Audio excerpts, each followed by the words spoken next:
I've been introduced. I am Louis Cobb Sr. This is Louis Cobb Jr., who is up here because I'm deaf as a post. And I'm going to give you a chance to ask questions. The problem is I wouldn't be able to hear them. So Lou's going to interpret them for me. Okay? I'll be 87 almost next week. Arthritic, so I'll be sitting down. A lot of my family is here, and I don't know why in the hell my family came. Because they've heard my stories probably over and over and over again. But they're here. I've already introduced my son Lou. My wife Helen, stand up please. My other son Chris, and Chris is a preacher. A friend, Lorraine Richardson.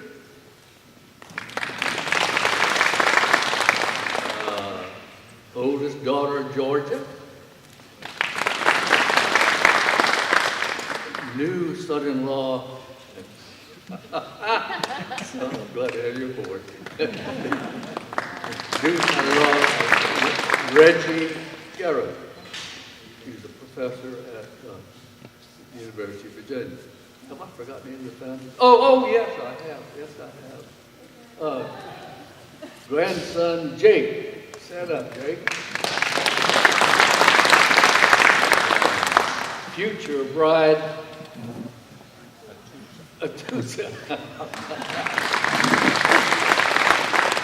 Okay. How many World War II veterans are here? Please raise your hand. My God, you're losing fast. Thank you for being here. How many Korean War veterans are here?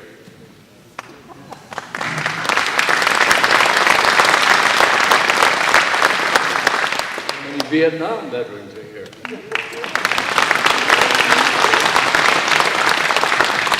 Thank you all for coming, and thank you for the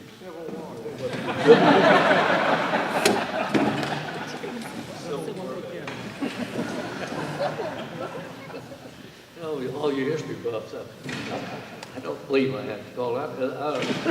So I can know what I'm dealing with here now. How many naval aviators are here?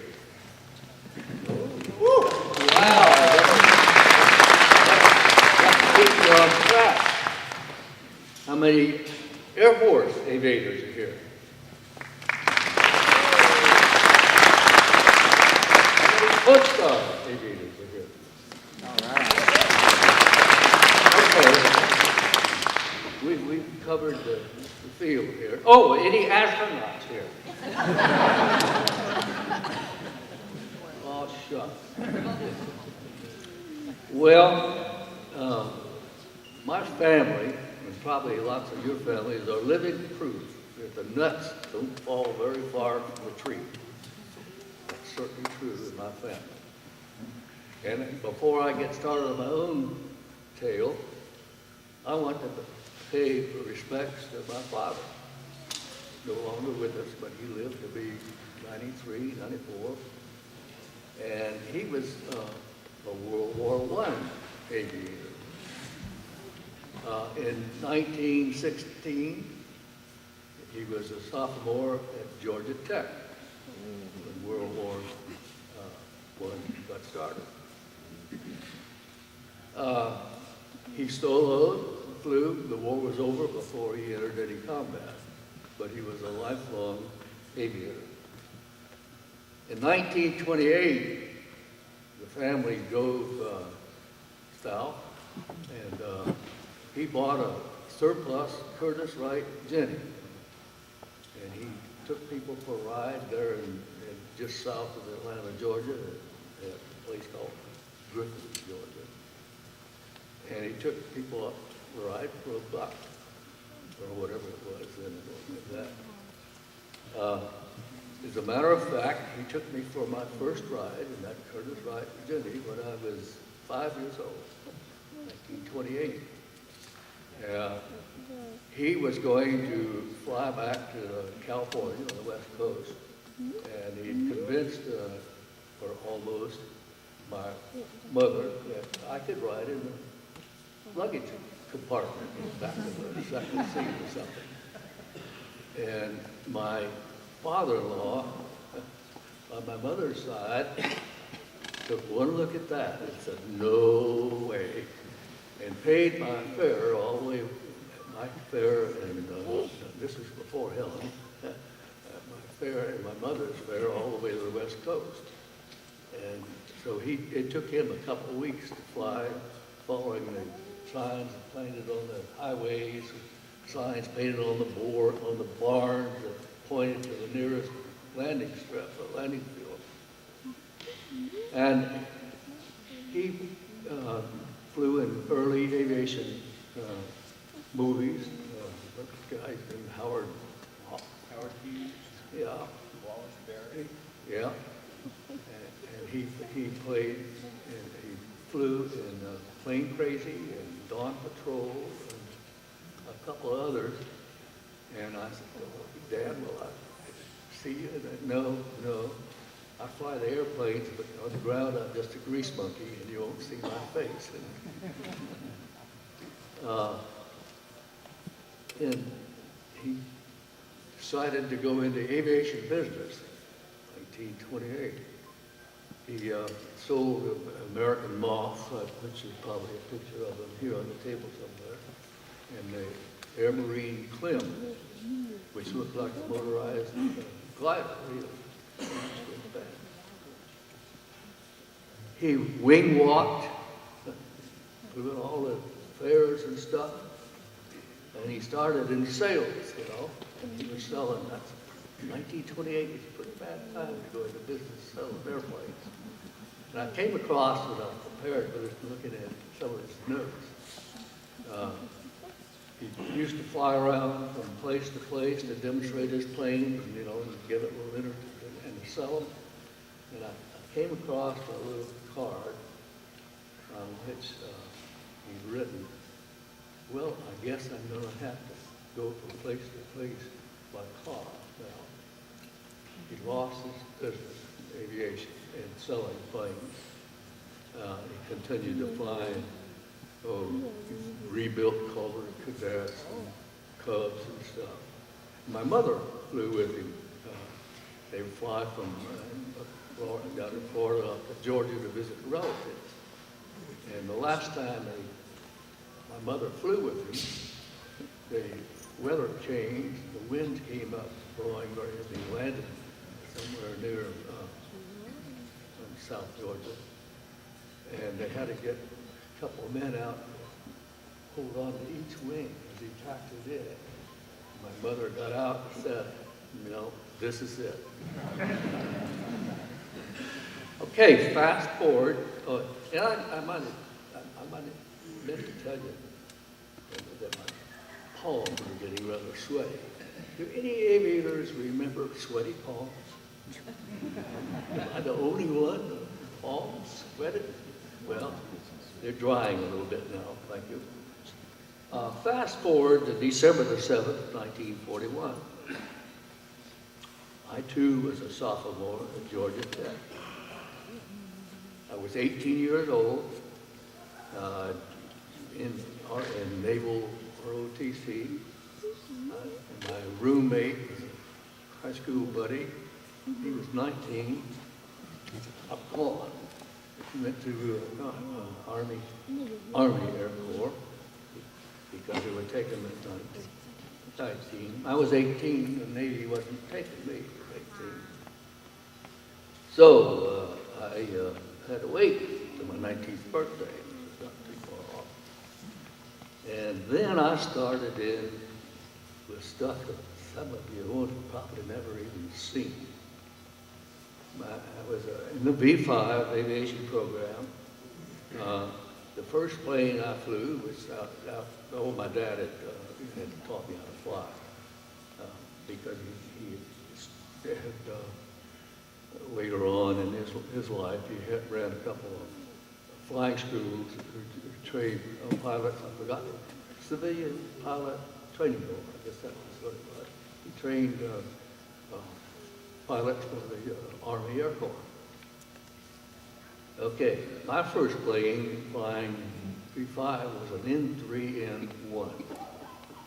And I doubt, well, some of the naval aviators may have seen that. That was, it looked like it belonged back in the Wright brothers' time. It was made in Philadelphia at the Aircraft Naval Factory.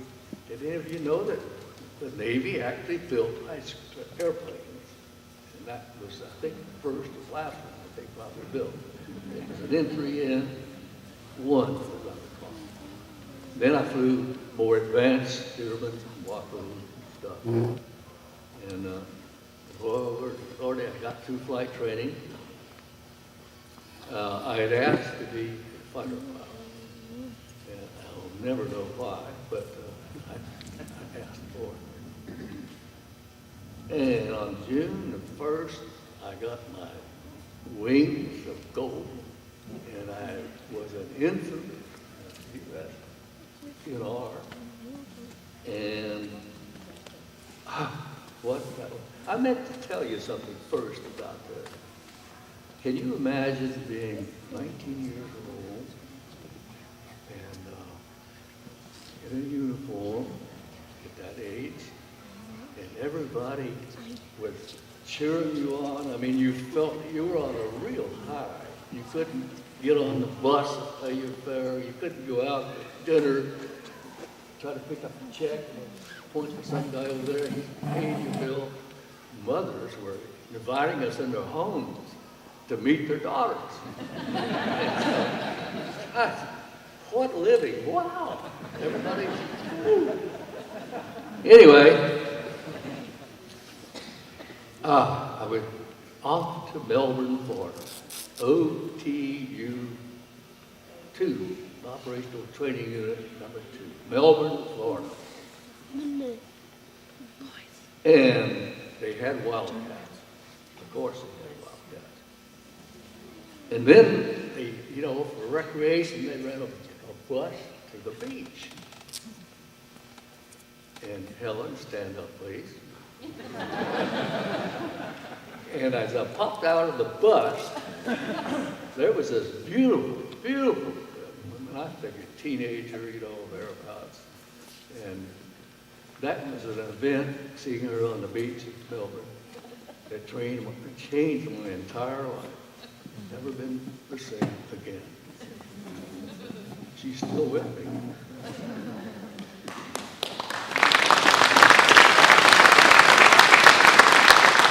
Oh boy. Okay.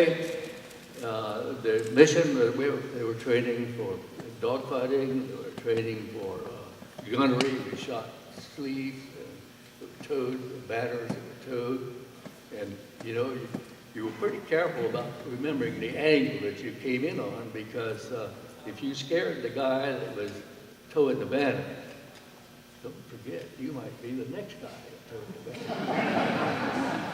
And that was fun, gunnery, making runs on it. Everybody had ammunition of different colors, and so they count your red holes or yellow holes or whatever the matter. That was a lot of fun. And you had tail chasers. Oh man, the instructor took you through everything and see who would stall out of the tail chase. And we learned something that was attached weave. You got a wildcat over here, the wildcat over here, and you're escorting the bombers, the torpedo bombers, and here you went. That's weaving behind them, so that not only could you see your tail end, but you could see all around doing that way. And it was kind of scary sometimes as you approached each other head on, but we always missed. We were trained in bombing, and trained in, what else have I got here? Strafing. We strafed sleds that were towed behind up in the Atlantic Ocean. And finally, it was time to Helen to go home. And so Helen and I just had a date, and Helen and I and Helen's aunt went out to dinner. Helen excused herself at some point during the dinner, and the aunt leaned over to me and whispered, "I wouldn't get too serious about her if I were you. She's very, very young."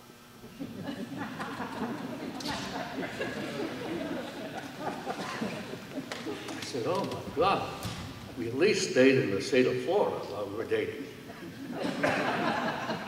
The news was that I had been dating a 15-year-old girl. And I wasn't the only one, I guess, because Southern girls seem to grow up a little faster than the Yankee girls, so I'm told. And all the girls around looked like, to us, teenagers, maybe in the early 20s. So she told me, as Helen left, that Helen was 15 years old. And I later heard that all these young girls, they were never sure whether a Wildcat was an airplane or a Wildcat was those ensigns who flew them. Okay, so now I'm finished, and we were off to the Great Lakes. Probably a lot of naval aviators can remember this, but a lot of you can't. At this stage in the war, the submarines, German submarines, were making hay on the east coast of the country. And it was no longer safe to send a carrier out and have to hold a straight course, and getting all these, they called us nuggets, get all these nuggets aboard, and you'd be endangering the ship. So somebody had the bright idea to send us to Chicago. They had taken 2 automobile ferries, the Wolverine and the Sable, and put a flight deck on. And sure enough, we had to land on a ferry boat. That was quite a thrill.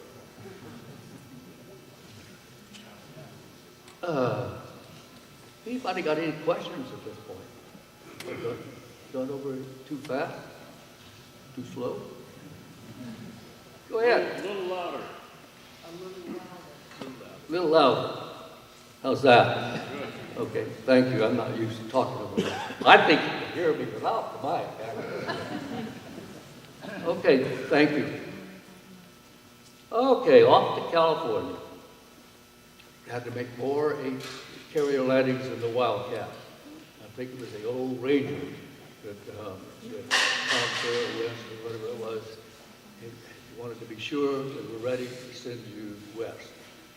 So I made 8 more carrier landings, and then off to war, off to Pearl Harbor, off to the Yorktown, the new Yorktown, CV-10, and Air Group 5. And there's something that you all need to know here in this part of the world is VF-5 was trained right at NAS Oceana. And the Yorktown was launched, was commissioned on the 15th of April, 1943. And these pilots in Air Group 5, especially the fighter pilots, went on the Yorktown together on a shakedown cruise. And this is kind of important part of my story. You know how folks kind of bond together, and if you've been in there's a group going on and you're the last one in, you're kind of an outsider. Well, I joined the F5. They were well bonded. They knew the Yorktown knew them. And also they had F6. I've never seen a Hellcat before. Never laid eyes on that. And they and the Essex were the 2 first carriers to get Hellcats. I think we always thought Yorktown was the first to get them, but it may have been a tie. So I got to look at the Hellcat, and they gave me a couple hours in the Hellcat. Remember, I'd never seen one even. And I got some balance, some field carrier landing practice. And Yorktown had all their planes aboard, heading west, way west. And so I was privileged, all the planes go ashore when a carrier comes in port.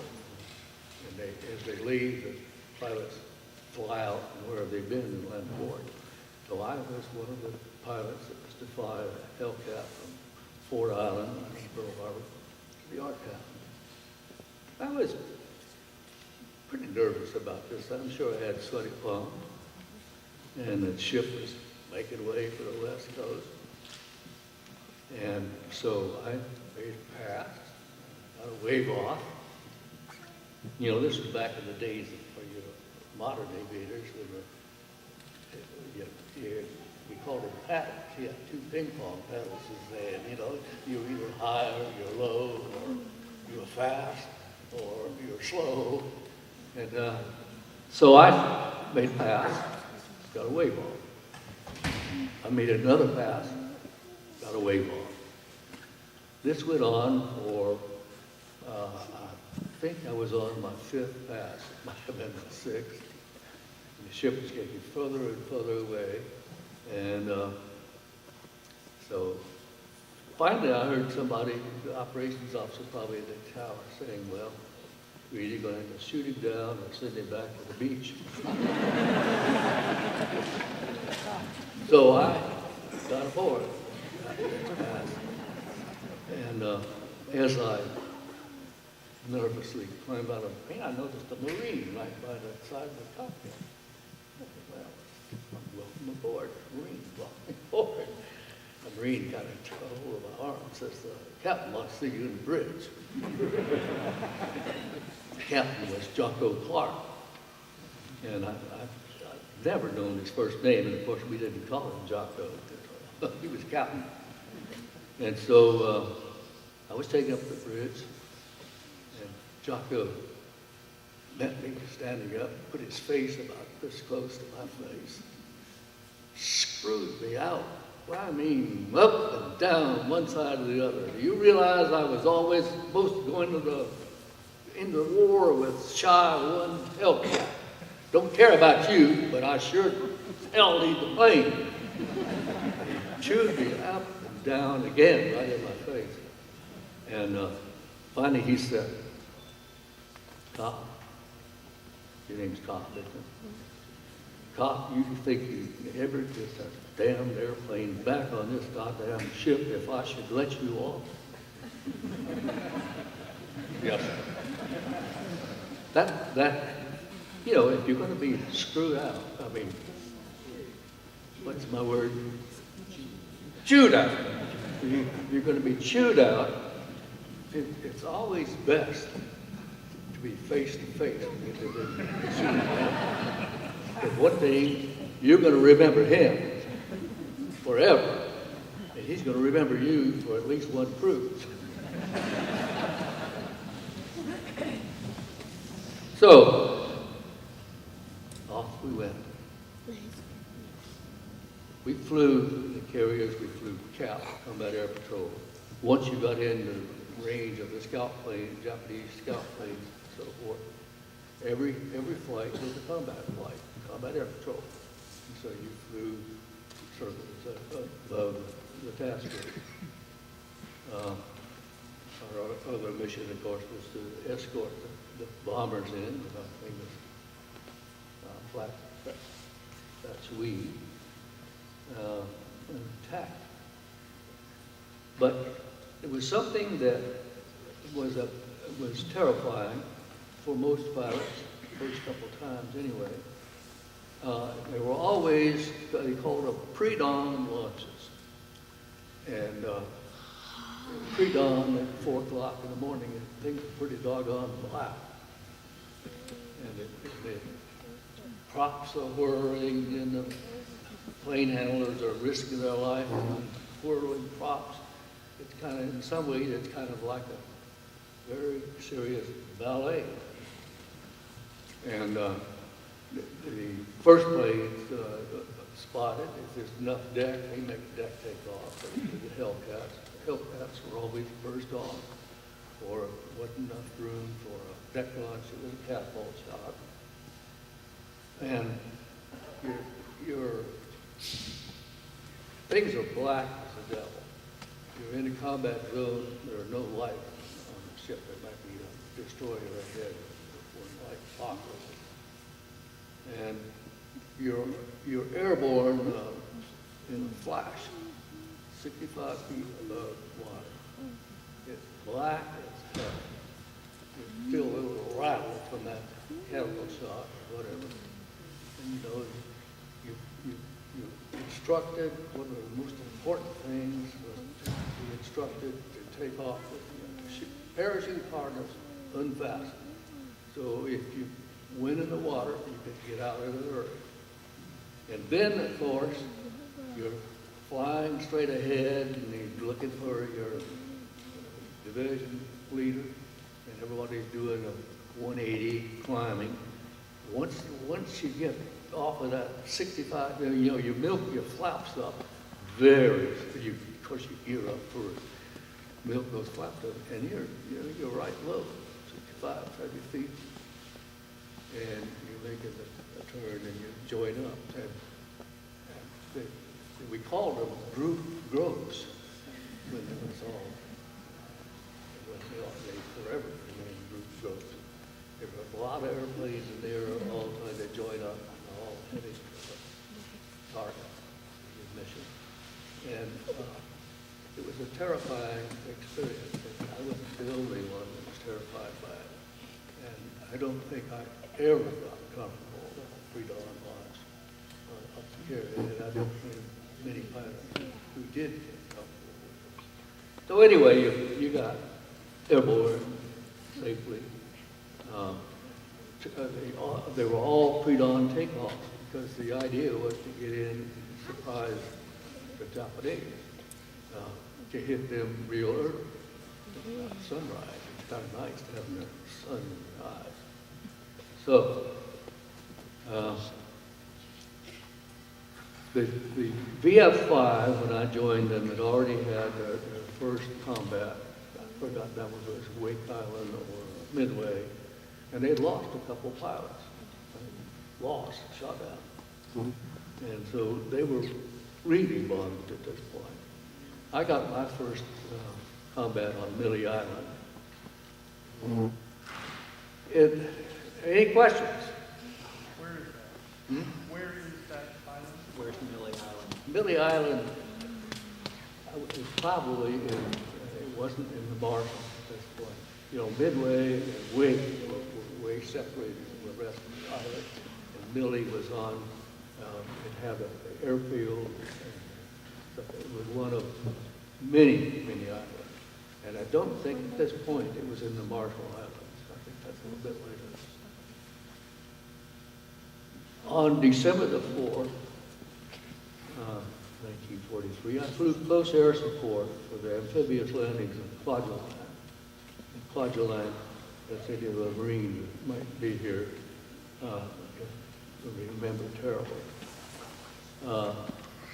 My Hellcat was badly shot up. I had lost my hydraulic system. I was full of holes.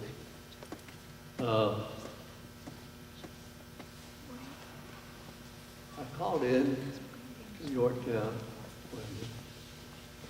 and they said, well, we'd like for you to fly ahead of the task forces and destroy something, and we'd like you to bail out.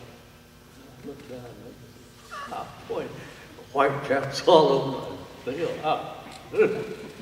And about the time I just unhooked my radio, thank God my radio was still on. That I was trying to mentally prepare for this, the call. And says, we'll give you another option. Would you rather land a plane with no hydraulic fluid, hooks on a skip, you don't have flaps, be kind of a crash landing. Would you rather do that or bail out? Take me aboard. Take me aboard. So I landed, and I went into the barrier. I mean, I couldn't have one wheel down and one wheel not down. The hook was dangling like this because there was a cylinder of hydraulic pressure that when you held the hook down, held it, so when you landed it would skip wire.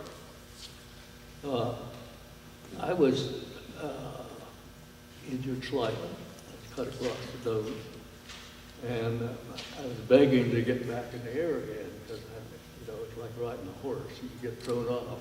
The best thing to do is get back on it. And they put me to pacify me. They put me in a Sperry that was not to be lost. I was lost again, and I was thankful for that. I was flying an attack on Woodgie Island. Woodgie would be down in the Marshalls, I think. Okay. We're back to Pearl Harbor. We fly ashore. We flew into Kaneohe. We were supposed to get night balance, qualify for night landing. And I had a severe pain in my belly and passed out, and I was taken to the hospital there at Ia Heights. I had a kidney stone. And kidney stones then required a lot of surgery. Now they can go in with all kinds of high-tech stuff and knock kidney stone, I guess, into pieces. But anyway, I was there in the hospital. And I don't suppose that any Navy aviators or any servicemen experience when they wind up in a hospital and I couldn't get out of bed for a long time. That I had this nurse, this gorgeous nurse. Oh well, he wasn't gorgeous. God was pretty tall. And anyway, she took care of me. She was really assigned to me. It was a long recoup, and she was assigned to me and made sure that I got exercise and climbed the mountains there, Valley, rode horses. Sure enough, she got me back in shape to go back to war. And in the meantime, I guess we'd fallen in love. I mean, island, mystery of the island, the romance, and the taking real good care of me, get me back on my feet. So I guess we fell in love. So then, she gets me to help, but I had to go back to war.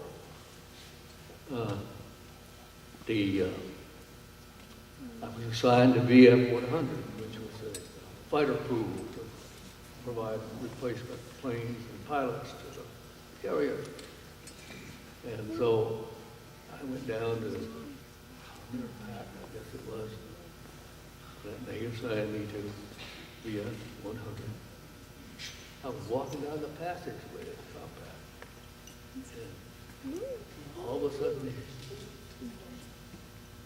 sudden, I hear, Cobb! Turned around, and there was Jocko. He'd been relieved to command, he was the Major Admiral, and he said, well, what's going on? I said, I'm going and assigned to VF 100.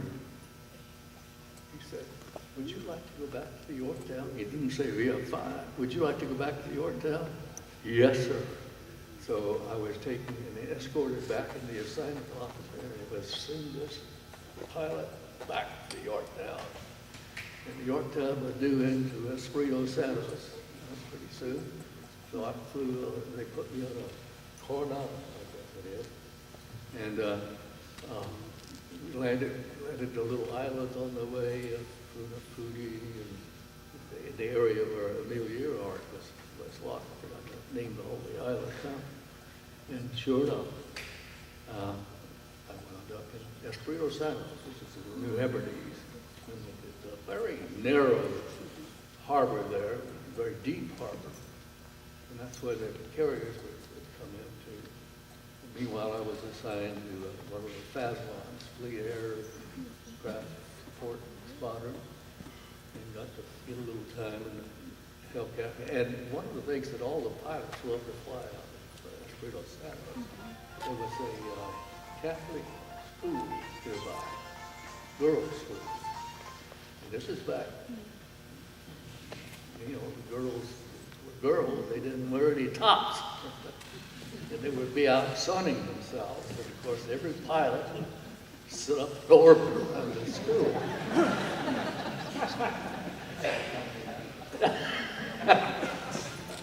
Well, there's some advantages of being airborne. I have. Oh, okay. Time flies.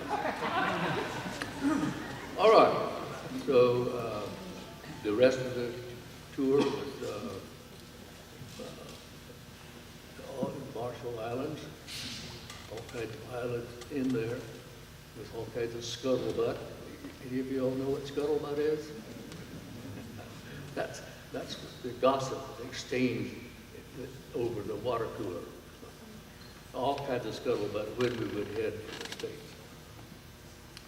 Carriers no longer went back to Pearl Harbor for replenishment, refreshment, leave.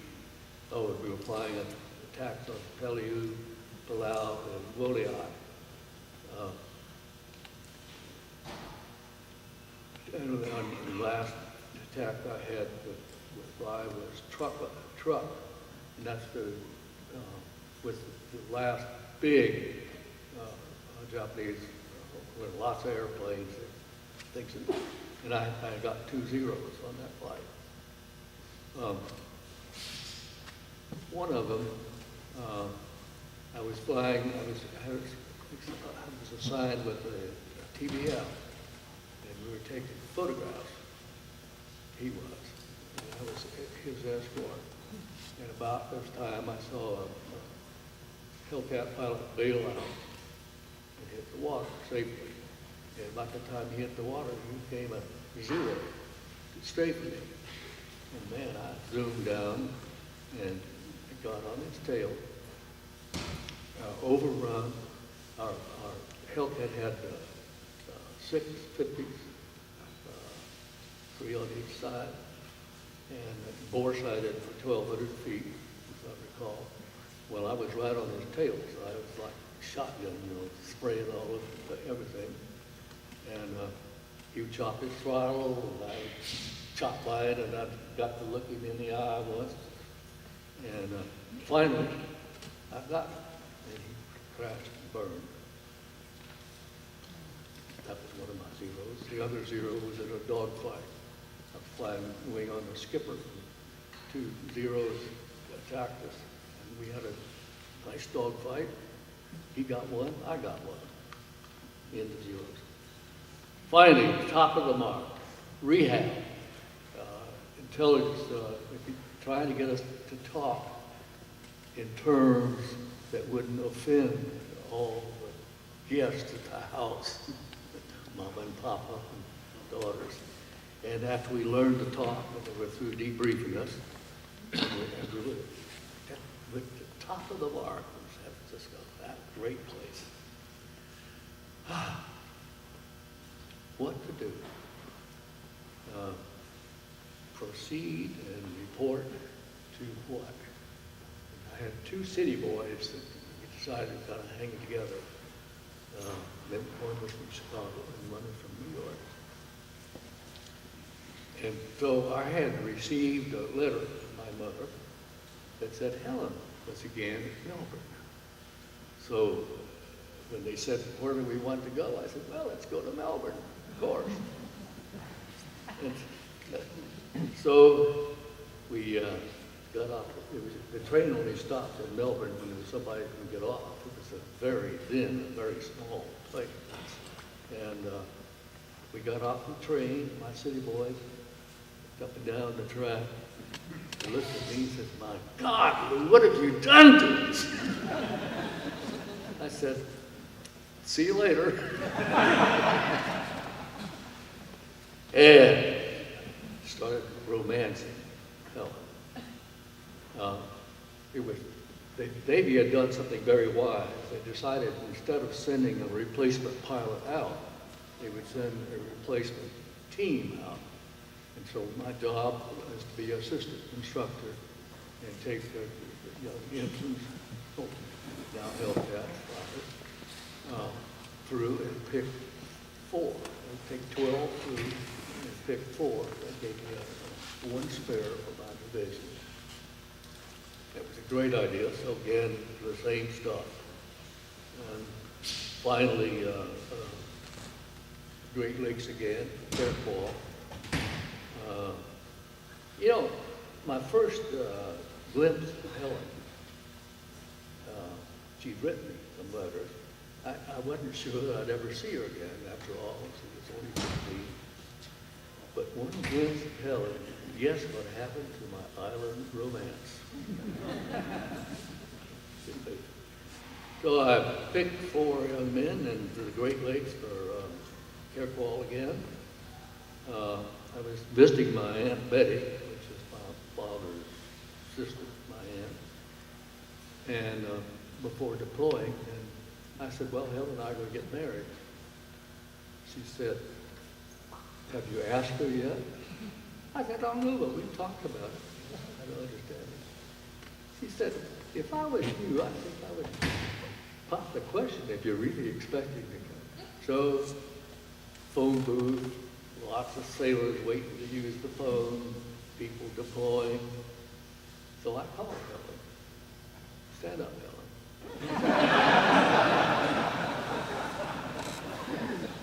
Now, a lot of people waited to get into this phone booth. And I said, "Helen, will you marry me?"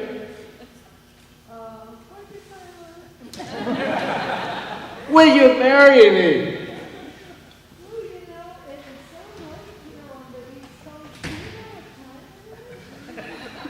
"Do you know I'm going off to the war? Will you marry me?"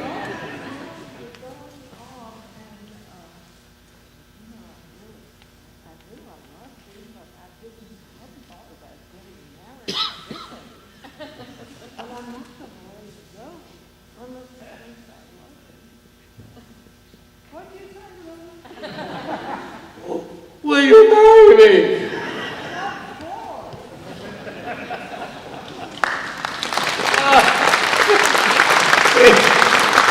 Anyway, as I stepped out of the phone booth, here were all the sailors and Army folks standing by and said, "What did she say? What did she say?" Okay. Proceed and report to the VF-30, the Bellawood, a CVL, which is a picture of it. The worst day of my entire life was as we were heading for combat. Instantly, the Bellawood had been seriously damaged by kamikazes, what we learned to call Green Hornets, while I was back training combat team. So we were on the way to the West Pacific.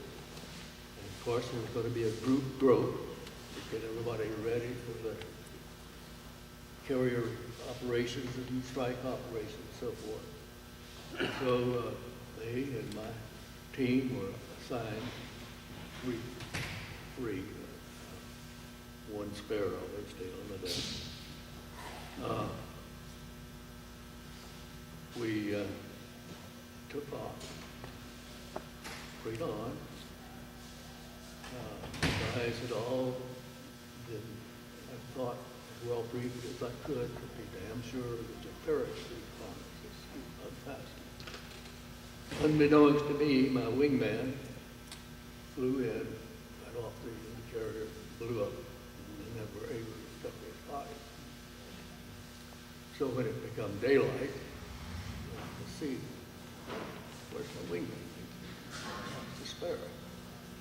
And so we go about training, shooting sled and stuff like this. And we come back, start going back. Forward. Well, to make a long story short, a very sad story that I've not been able to repeat without drawing a deep breath. Something got screwed up on the deck. Nobody knew whether it was miscommunication, just the excitement. Remember, this is a new air group, new ship. Something went wrong. And one of my guys landed on top of one of my guys. That's the guy on the bottom was killed instantly. So, I lost 2 of my 4 before we ever fired the first shot. Okay, I'm going to summarize this. Oh. How long we got? I got all afternoon. Yeah, we all have. I tell you what, let's do this. Wrap up, take a few questions, and then you're not going anywhere, right? You're gonna stay with us here for a little while? Oh, yeah, yeah. A couple more pages. I'll summarize very quick. Any questions at this point about Hellcats, carrier flag, group ropes, or anything else? Really loud over here, sir. Yes, sir. I know you assigned a few different officers, but during your course in the Pacific, did you ever come across a guy by the name of McCampbell? Yeah, Jim Campbell. Yes, I did. I know they have him listed as We, the top ace. I missed some of the greatest turkey shoots that anybody ever had. When things really got bad, the Japanese were sending out everything they had, and there were kamikazes. There were suicide folks who had a new invention, the Japanese did, and lots of pilots became aces in one day because they were unarmed. Air was full of them. And I was shot down as part of this thing and rescued. So that, yes, Campbell I knew. I knew a lot of the Thatch Weave was developed by a commander named Thatch who became Admiral. Any other questions? Okay. I'm going to give them a quick summary here. Let it rip. I was flying almost every day, sometimes twice a day, at PF-30. The war had gotten very hot and heavy. I flew 79 combat flights between February 11th and June 11th. Some of them to Tokyo, Okinawa, Iwo Jima. We had lost 11 pilots. No time out back in the islands. We went into Ulithi. Anybody remember hearing about Mog Island? Anybody? It was on the cover of Life magazine back then. That's where we went for our recreation. And beer as soon as you got there, hard stuff by 11 o'clock, fights between air groups, friendly fights, drunk. They'd bring in one of these landing craft, they'd drop the ramp down, and they'd load folks aboard. And if you could have seen that, you'd thought, how in the hell are we ever going to win the war with these guys? And you'd get back to the ship to go aboard in Majuro Lagoon, and they'd lower a cargo net. Now, this is all true. They'd lower a cargo net, and they would load up this cargo net with those who couldn't walk. And hoist them aboard. hang of that. The guys would be sunburned, full of beer, full of whiskey, whatever. how we ever won the war. But you know, it was surprising. After a day, or maybe 2 days of that, man, you were ready to go back to war. I did have a couple thoughts. We got the squadron morale went down again, scuttlebutt, we're gonna go back home next week, et cetera, et cetera. Helen and I had set a wedding date during this time, July the 28th. But I remember thinking about the same time everybody was feeling pretty low. For the first time that I can remember, I wondered if I was really going to get home. Well, I did. And remember, my life has changed forever when I met this woman on the beach. And she's still changing my life. But I think she's okay.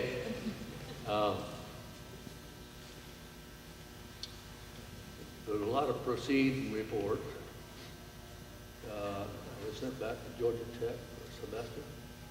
Came out of that, I was assigned to PBMs. And I thought, gee whiz, why in the Sam Hill are they going to send a fighter flying boats?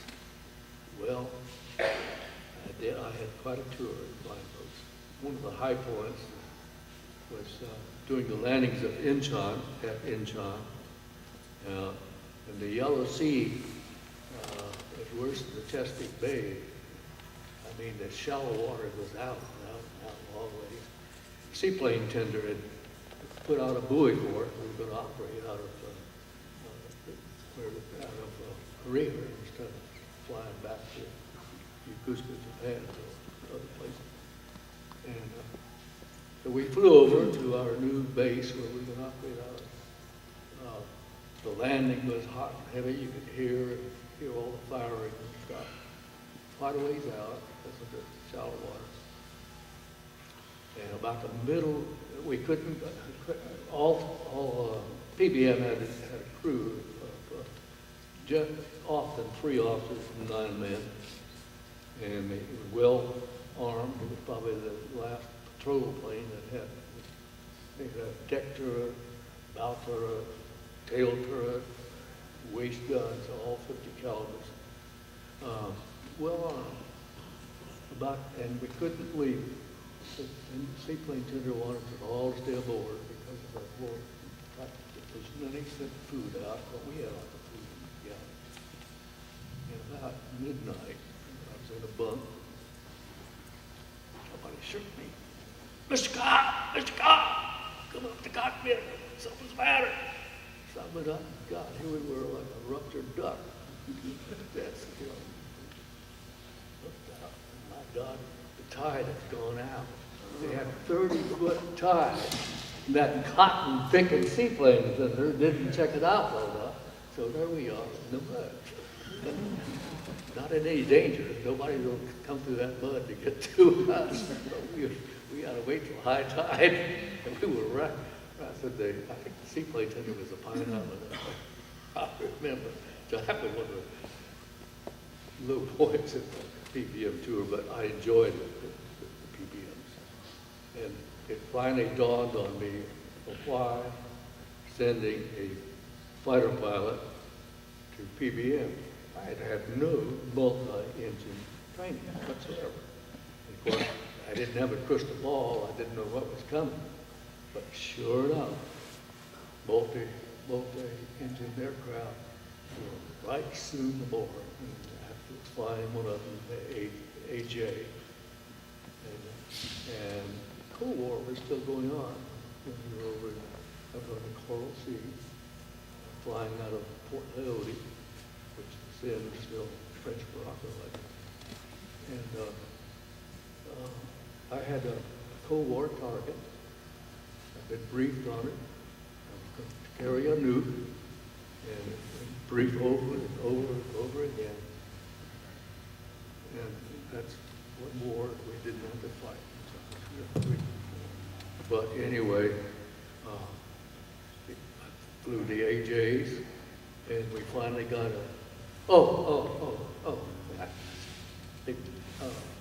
after my PBM training, they sent me to Olathe, Kansas, to learn how to fly jets. And it was the Panther, F9F. And one of the things we were supposed to do was break the sound. Oh, too bad for you. So we declined to, I forgot how high that thing would go. I think it would go up to 40,000 feet, something like that. But we didn't have to go quite that high. And we were pointed straight down, full throttle. And about 20,000 feet, you'd get a boom and a shake, and you broke the sound barrier. Somewhere a safety officer just went, and on that, we're gonna run the course there. Oh, okay. Very good.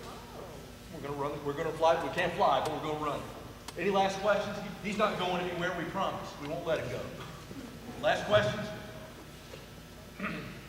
Remember when I said been there, done that? You thought I was kidding, didn't you? Ladies and gentlemen, can we have a hand for our guest?